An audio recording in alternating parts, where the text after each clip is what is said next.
जीतन राम मांझी ने एनडीए छोड़कर महागठबंधन में शामिल होने का ऐलान किया और थोड़ी देर में जीतन राम मांझी और Tejashwi Yadav joint press conference भी करेंगे।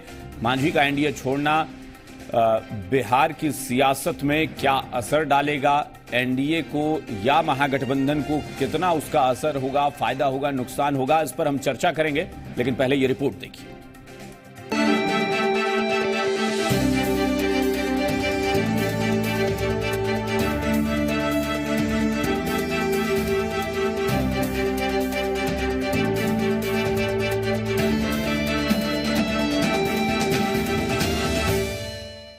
हम नहीं एनडीए के साथ, मांझी ने छोड़ा मोदी का साथ, अब लालू राग अलापेंगे मांझी, महागठबंधन में शामिल हम।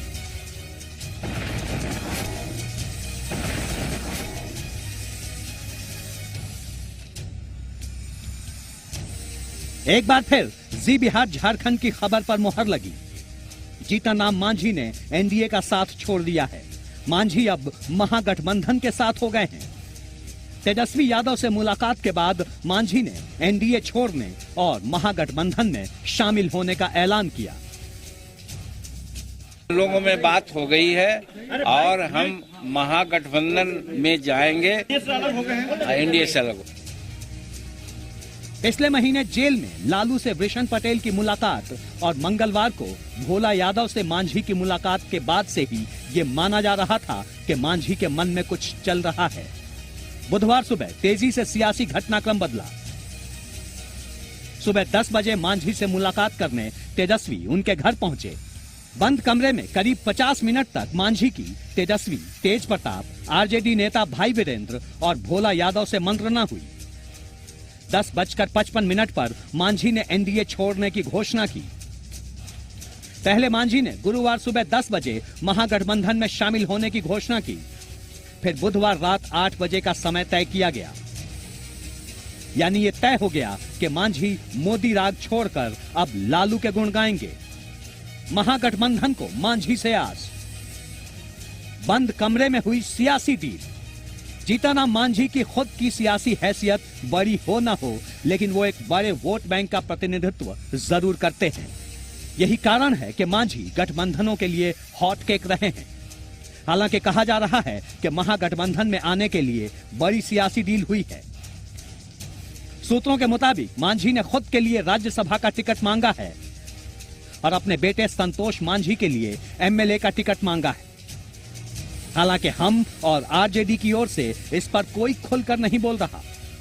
हाँ, तेजस्वी इतना जरूर कह रहे हैं कि मांझी मेरे पिता के समान हैं। महागठबंधन में उन्हें पूरा सम्मान मिलेगा। मांझी जी मेरे अभिभावक हैं, हमारे गार्जियन हैं, हम इनके बेटे समान हैं, तो आप उसकी चिंता मत कीजिए, हम चिंता कर लेंगे। ये सियासत है, यहाँ कुछ भी स्थायी नहीं होता। मांझी तो इसे कई बार साबित भी कर चुके हैं। अब देखने वाली बात होगी कि मांझी महागठबंधन में कितने दिनों तक रहते हैं और उसे कितनी मजबूती देते हैं।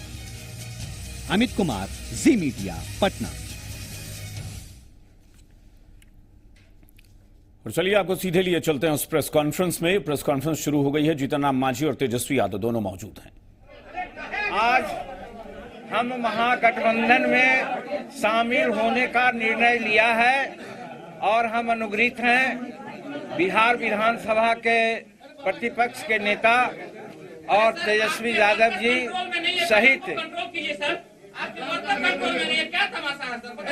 कौन कर रहा है, क्या कर रहा है? आप लोग बीच में जानबूझ के ये करते हैं, थोड़ा शांत रहिए ना भाई। बरकर कौन कर रहा है? नहीं, वर्कर नहीं आएगा यहाँ पर। वर्कर काहे आएगा? वर्कर देखेगा। अच्छा, जो भी हो, शांति से रहिएगा तो सारी बात हो। तो हम कह रहे थे कि बिहार विधानसभा में प्रतिपक्ष के नेता तेजस्वी यादव जी और भाई रामचंद्र पूर्वे जी, सिद्दीकी साहब, भोला यादव जी सहित महागठबंधन और राजद के सभी मूर्धन्य नेता हमारे पास यहाँ पर आए हैं और इनको सुबह में ही हम लोग आमंत्रित किया था कि आज 8 बजे के आसपास में हम लोग यहाँ जुटेंगे और विधिवत हम लोग महागठबंधन में शामिल होने का एक निर्णय लेंगे।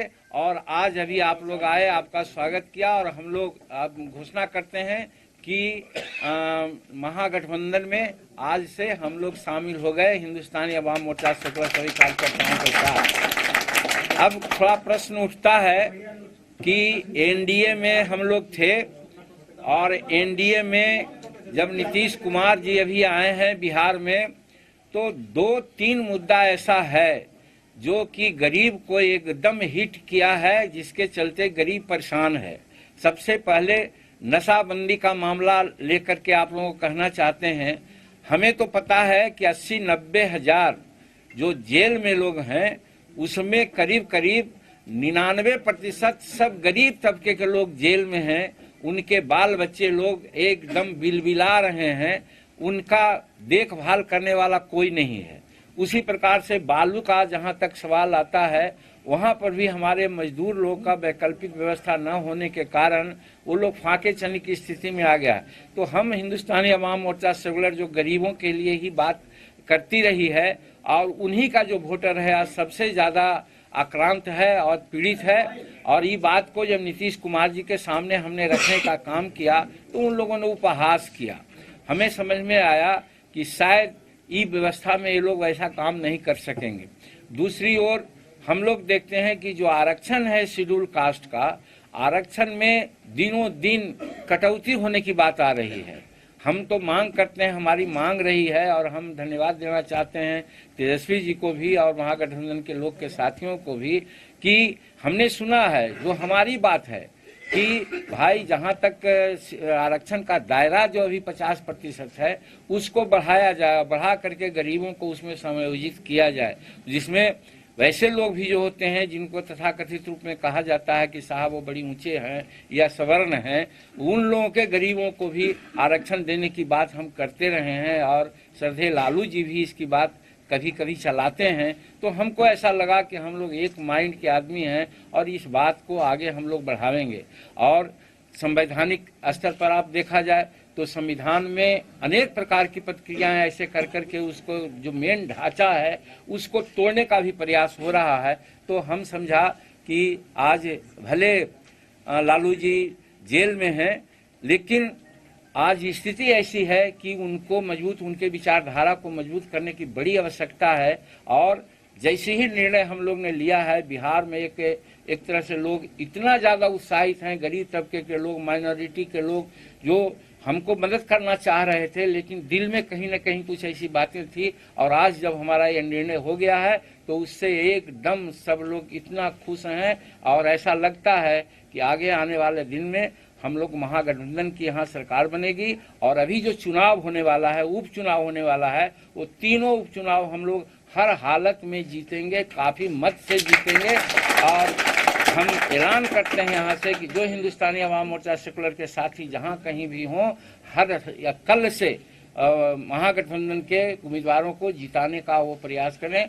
भभुआ में कांग्रेस के हैं, जहानाबाद में हमारे राजद के हैं और अररिया लोकसभा में हमारे राजद के हैं, उनको जिताने का आह्वान करते हैं। और हम लोग 6 तारीख से बजाबता, चाहे हमारे प्रदेश अध्यक्ष हैं या हम लोग हैं, टोली बना करके अररिया, भभुआ और जहानाबाद का भ्रमण भी करेंगे। और हम समझते हैं कि नया परिवर्तन जो अभी राज्य में कानून व्यवस्था की हालत खराब है, आज देख रहे हैं कि महिलाओं पर विशेष अत्याचार हो रहा है, शेड्यूल कास्ट के लोग पर अभी मुजफ्फरपुर में देखा गया होगा कि मुजफ्फरपुर में एक महिला के साथ रेप करके ये कर दिया गया।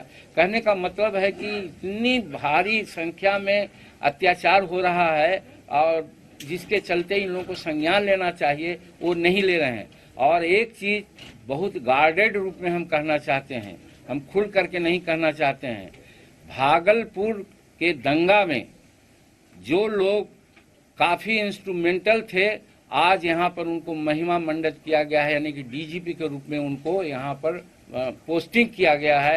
ये बहुत खतरनाक बात है। हम समझते हैं कि हमारे माइनॉरिटी भाइयों के माथे पर एक तरह का बोझ ला करके रख दिया गया है, जिससे कि हमारा माइनॉरिटी के भाई लोग संत्रस्त हैं। वैसी परिस्थिति में हमारा भी एक ये इशू भी है कि डीजीपी अगर बनाना ही था तो किसी दूसरे को बनाते। हमारे शेड्यूल कास्ट के लोग लाइन में लगे हुए थे, लेकिन वो न करके वो ऐसे आदमी को किए हैं जो वहाँ के लिए रिस्पॉन्सिबल है, वहाँ का भागलपुर कांड का। तो ये सारी बातें हमारे सामने आई तो हम लोगों ने सोचा कि हम कार्यकर्ताओं का, पदाधिकारियों का और अन्य लोगों का राय लेकर के कि महागठबंधन में हम अगर जाते हैं तो जो सामाजिक न्याय का इंस्टिंक्ट है उसको एक बल मिलेगा और बिहार में नई व्यवस्था कायम करने में हम लोग सक्षम होंगे। इसीलिए आज ये बातें आई है। अब बात में सर ये भी बता दीजिए और कि बीजेपी के नेताओं का रुख कैसा रहा? अब वो कोई जो आप लोग चला रहे हैं वो सब गलत है। कोई बीजेपी के नेताओं से कोई बात नहीं हुई, कोई बातें नहीं हुई, किन्हीं से कोई बात नहीं हुई एक सप्ताह के अंदर में। क्यों कहीं पीछे बात हुई होगी? बीजेपी के नेताओं का रिस्पांस कैसा रहा? देखिए, अगर बीजेपी के लोगों का रिस्पांस अगर ठीक रहता तो एक तो हमारी सरकार नहीं जाती और दूसरे तरफ जो चुनाव हुआ, चुनाव में हम 21 सीट पर लड़े थे, 16 सीट हमारे ऐसे थे जहां बीजेपी के उम्मीदवार खड़ा कर दिए गए थे। हम लोग रिक्वेस्ट किया था बीजेपी से कि उन जो उम्मीदवार आपका आदमी है उसको आप बैक कीजिए या पार्टी से निकालिए। जैसे हम उदाहरण देना चाहते हैं, हम लोग लड़े थे शेरघाटी में 4000 वोट से हम हारे हैं और वहाँ 29,000 वोट एक सम लेडी हैं भाजपा का, वो खड़ा हो गई, काट लिया, हम हार गए। उसी प्रकार से यहाँ औरंगाबाद में कुटुंबा में हमारा बच्चा लड़ रहा था और वहाँ पर 4000 वोट से वो हारा है और वहाँ सुरेश पासवान। तो जीतन राम मांझी इस वक्त प्रेस कॉन्फ्रेंस कर रहे हैं और इस प्रेस कॉन्फ्रेंस में उन्होंने तमाम तरह की बातें कही हैं। उन्होंने ये ऐलान औपचारिक तौर पर कर दिया है कि वो अब एनडीए को छोड़कर महागठबंधन में शामिल हो चुके हैं। जो मेहमान हमारे साथ जुड़े हैं इस वक्त चर्चा में, उनसे आपका परिचय कराते हैं। हमारे साथ आरजेडी विधायक इजहार अहमद साहब जुड़े हैं, जेडीयू की तरफ से एमएलसी उपेंद्र प्रसाद जी हमारे साथ जुड़े हुए हैं, बीजेपी प्रवक्ता प्रेमरंजन पटेल साहब हमारे साथ हैं और कांग्रेस के नेता आजमी बारी साहब हमारे साथ जुड़े हुए हैं। आप सभी मेहमानों का स्वागत है। सबसे पहले हम इसकी चर्चा की शुरुआत प्रेमरंजन पटेल साहब आपसे करेंगे। जरा बताएं, जीतन राम मांझी कुछ बातें कह रहे थे, बहुत सारे मुद्दे उन्होंने गिराए हैं जिसकी वजह से एनडीए का साथ उन्होंने छोड़ा है। देखिए, सबसे पहले तो मैं कह दूं कि जीतन राम मांझी जी को श्रेय जाता है बीच में मझधार में ले जाकर करके नाव डुबाने का। और भारतीय जनता पार्टी के साथ जब मांझी साथ थे तो भारतीय जनता पार्टी की नाव बीच मझधार में डूबी और अब जिनके साथ गए हैं महागठबंधन में, तो ये महागठबंधन तो डूबा हुआ है लेकिन अब जो है से डूबना और तय हो गया है। इसलिए और मांझी जो नीतीश कुमार के नहीं हो सके, नीतीश कुमार ने उनको मुख्यमंत्री बनाया था। कहां से? जमीन से फर्श से हर्ष पर पहुंचाने का काम जीतन राम मांझी को किया था। जो नीतीश कुमार के नहीं हो सके तो भारतीय जनता पार्टी का क्या होंगे?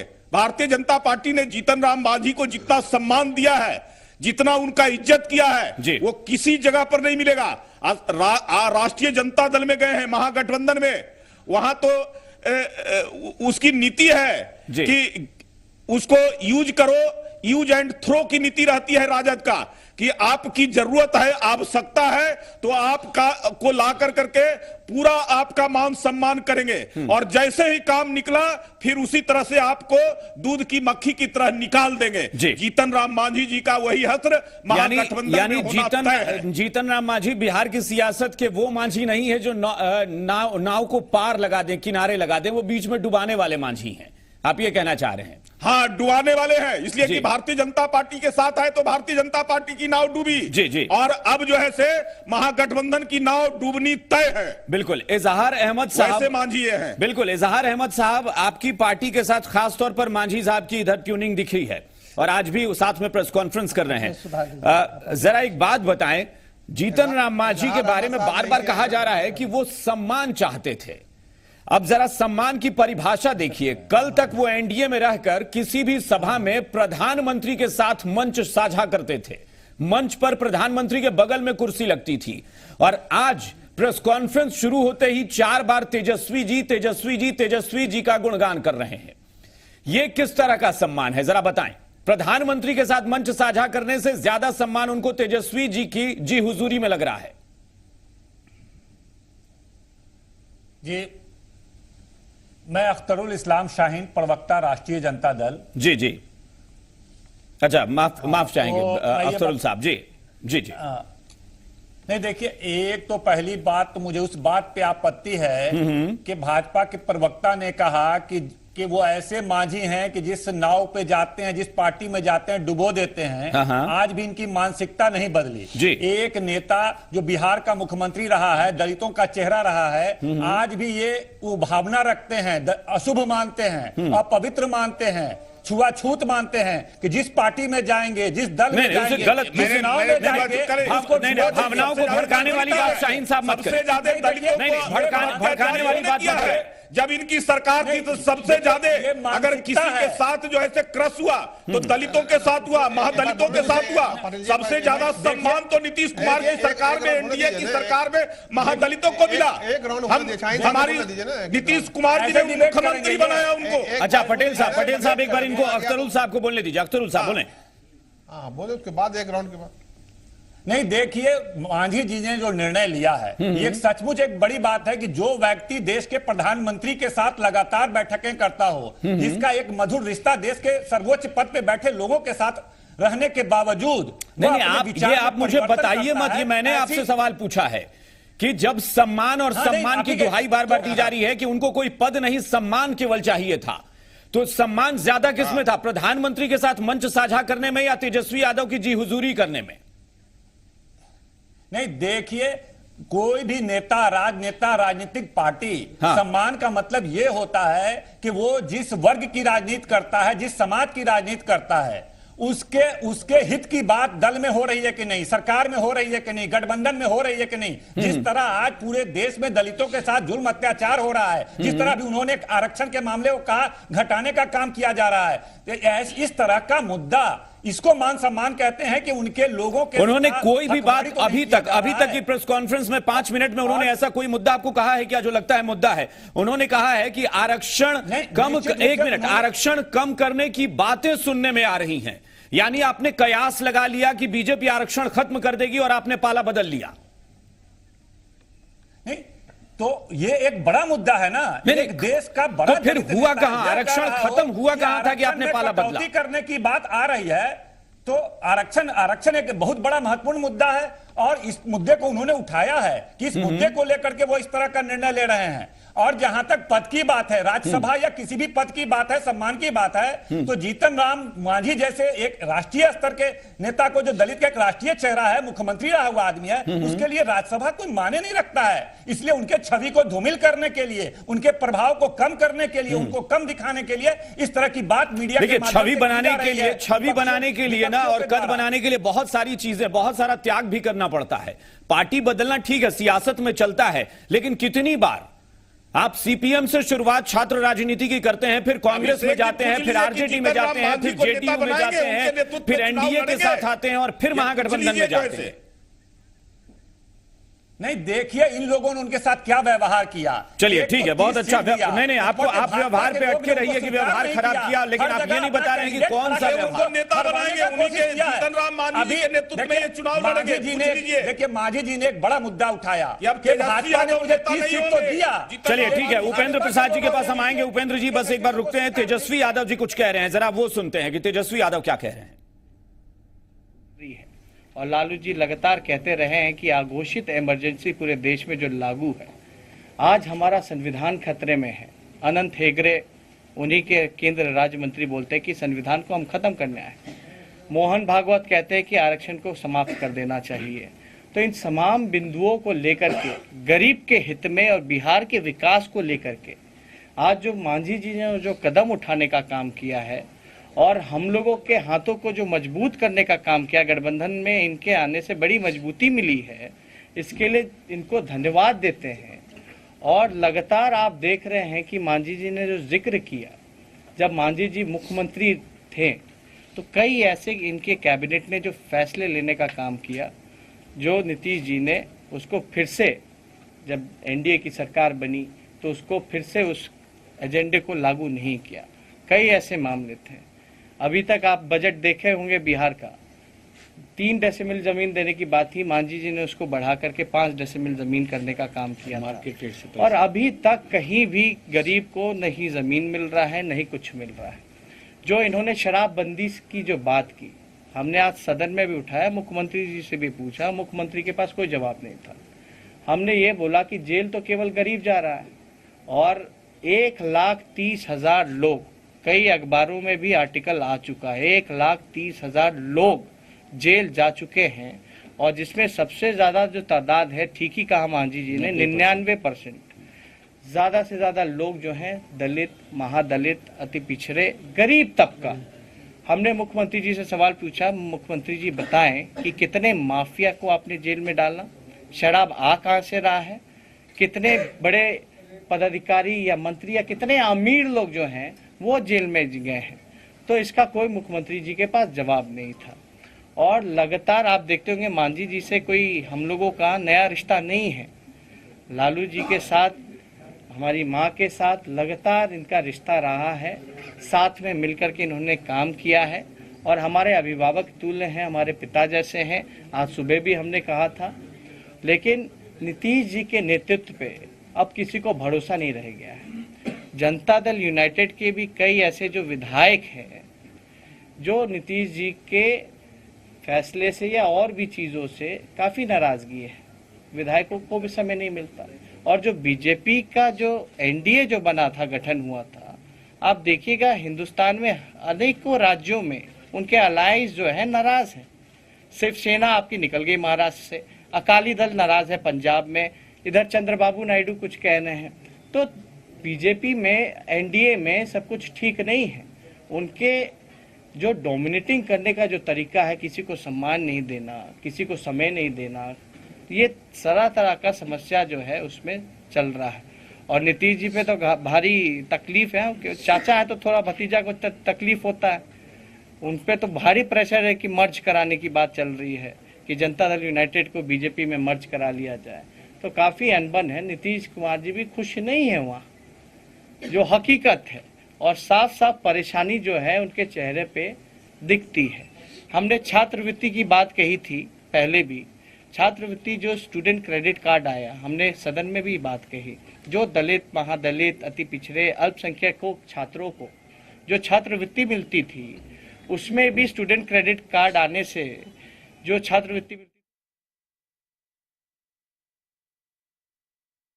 बता सकेंगे आरजेडी की इससे क्या कहें, उत्साहित होना है या अति उत्साहित होना कि अभी जीतन राम मांझी आए नहीं कि अब नीतीश कुमार के एनडीए से अलग होना और बाकी लोगों के एनडीए से अलग होने के बारे में कयास लगाए जाने लगे हैं कि वो खुश नहीं है। खैर, उपेंद्र प्रसाद जी, जीतन राम मांझी का कोई भी, उनकी पार्टी का कोई सांसद नहीं है। अगर प्रदेश की विधानसभा में बात करें तो जीतन राम मांझी अपनी पार्टी के इकलौते विधायक हैं। उसके बावजूद जीतन राम मांझी कह रहे हैं कि उन्हें शायद वो जो रुतबा मिलना चाहिए था या जो तवज्जो मिलना चाहिए था वो नहीं मिल रहा था। आखिर चाहते क्या थे जीतन राम मांझी? देखिए, जीतन राम मांझी जी न जनता के बीच में उनका विश्वसनीय चेहरा है, न किसी राजनीतिक पार्टी के सामने उनका विश्वसनीय चेहरा है जी।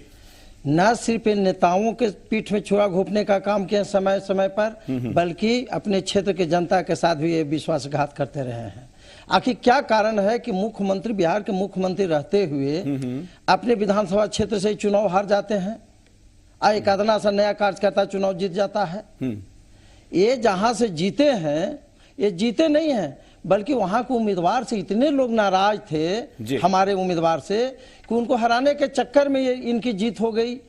जहां एक किसी भी क्षेत्र में अपना उम्मीदवार का जो जमानत नहीं बचा पाए, उनके क्या बात करनी है। और रही बात जहां तक नीतीश कुमार जी, तो जीतन राम मांझी की पहचान अपने विधानसभा क्षेत्र से बाहर नहीं थी। आदरणीय नीतीश कुमार जी ने इनको बिहार के बागडोर साफ करके इनका एक चेहरा जो है राष्ट्रीय स्तर पे एक पहचान इन्होंने दिया, लेकिन उनको भी पीठ में छुरा घोंपा। और ठीकी पटेल साहब ने कहा कि मांझी साहब जिसके साथ जाते हैं उसका नाव डूबता ही है। चूंकि वहां भी थे जब राजग गठबंधन में थे, तो वहां भी इनकी समाप्त हो गई। बिहार के उन चंद नेताओं में है जिन्होंने अब जहां गए हैं यहाँ भी वही होने वाला है। जी जी जी, इनका तो मैं तो कह ही रहा हूं कि न इनके जनता के प्रति विश्वसनीय चेहरा है, न पॉलिटिकल पार्टी के प्रति विश्वसनीय चेहरा है। अभी ये कुछ बोल रहे हैं, हो सकता है कल तक इनका बयान कुछ उल्टा आ जाए। इनका कोई भरोसा नहीं कब क्या बोलेंगे। बिल्कुल। इनमें गंभीरता नाम की कोई चीज नहीं बिल्कुल, है। आज़मी बारी अब साहब, इनको आने जाने से बिल्कुल। कोई बिहार के वोट जी, पे जी। कोई फर्क पड़ने वाला नहीं है। इनके समाज के लोग ही इनको नेता नहीं मानते। आज़मी बारी मैं साहब। कह रहा हूं कि मुख्यमंत्री के समय में जहां से जी, चुनाव जी, लड़े जी, थे जी, जी। तो इनकी भी आबादी अच्छी थी, इनके समाज की आबादी अच्छी थी, जी, लेकिन अभिषेक किसी जी। लोग कोई लोगों ने इनको वोट नहीं दिया। जी अभिषेक जी बिल्कुल। चलिए आज़मी बारी साहब, चलिए कहते इसके हैं। बाद आएंगे आपके पास, लेकिन चलिए ब्रेक का वक्त हो चला है, ब्रेक ले लेते हैं, ब्रेक के बाद फौरन लौटते हैं और तब आपसे चर्चा को आगे बढ़ाएंगे। एक